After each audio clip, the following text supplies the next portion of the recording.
हनुमान के जन्म की कथा। यह कथा सुनकर श्रीराम हाथ जोड़कर अगस्त्य मुनि से बोले, ऋषिवर, निःसंदेह वाली और रावण दोनों ही भारी बलवान थे, परंतु मेरा विचार है कि हनुमान उन दोनों से अधिक बलवान है। इनमें शूरवीरता, बल, धैर्य, नीति, सद्गुण सभी उनसे अधिक हैं। यदि मुझे ये न मिलते तो भला क्या जानकी का पता लग सकता था। मेरे समझ में यह नहीं आया कि जब वाली और सुग्रीव में झगड़ा हुआ तो इन्होंने अपने मित्र सुग्रीव की सहायता करके वाली को क्यों नहीं मार डाला। आप कृपा करके हनुमान जी के बारे में मुझे सब कुछ बताइए। रघुनाथ जी के वचन सुनकर महर्षि अगस्त्य बोले, हे रघुनंदन, आप ठीक कहते हैं। हनुमान अद्भुत बलवान, पराक्रमी और सद्गुण संपन्न है, परंतु ऋषियों के शाप के कारण इन्हें अपने बल का पता नहीं था। मैं आपको इनके विषय में सब कुछ बताता हूँ। इनके पिता केसरी सुमेरु पर्वत पर राज्य करते थे। उनकी पत्नी का नाम अंजना था। इनके जन्म के पश्चात एक दिन इनकी माता फल लाने के लिए इन्हें आश्रम में छोड़कर चली गई।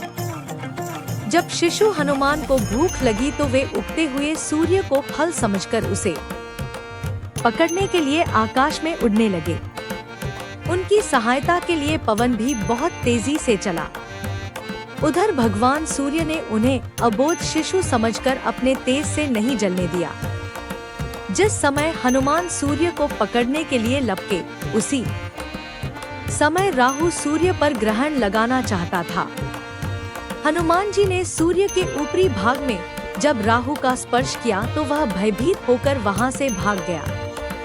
उसने इंद्र के पास जाकर शिकायत की कि देवराज, आपने मुझे अपनी क्षुधा शांत करने के साधन के रूप में सूर्य और चंद्र दिए थे। आज जब अमावस्या के दिन मैं सूर्य को ग्रस्त करने के लिए गया तो मैंने देखा कि एक दूसरा राहु सूर्य को पकड़ने जा रहा है।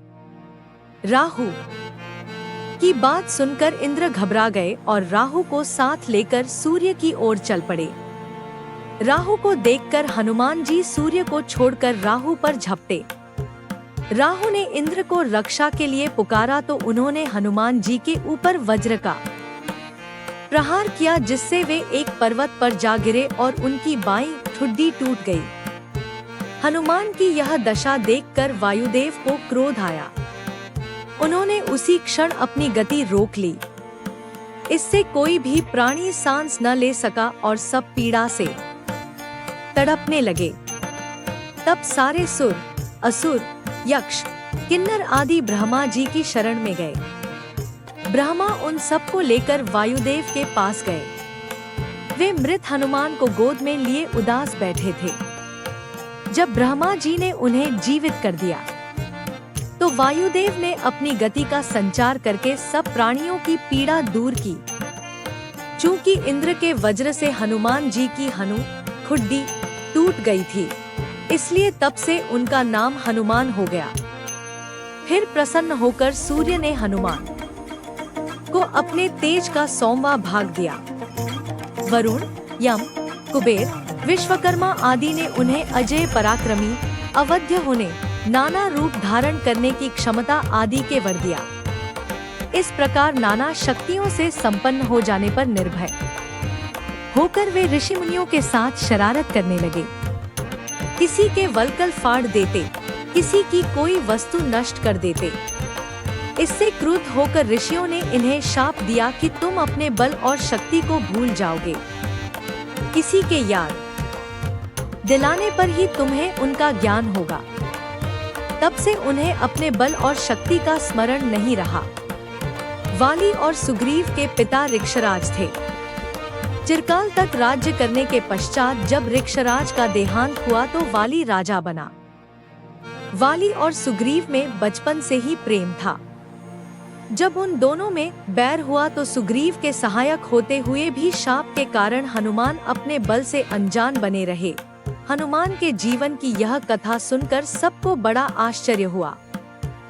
जब अगस्त्य तथा अन्य मुनि अयोध्या से विदा होकर जाने लगे तो श्रीराम ने उनसे कहा, मेरी इच्छा है कि पुरवासी और देशवासियों को अपने अपने कार्यों में लगाकर मैं यज्ञों का अनुष्ठान करूं।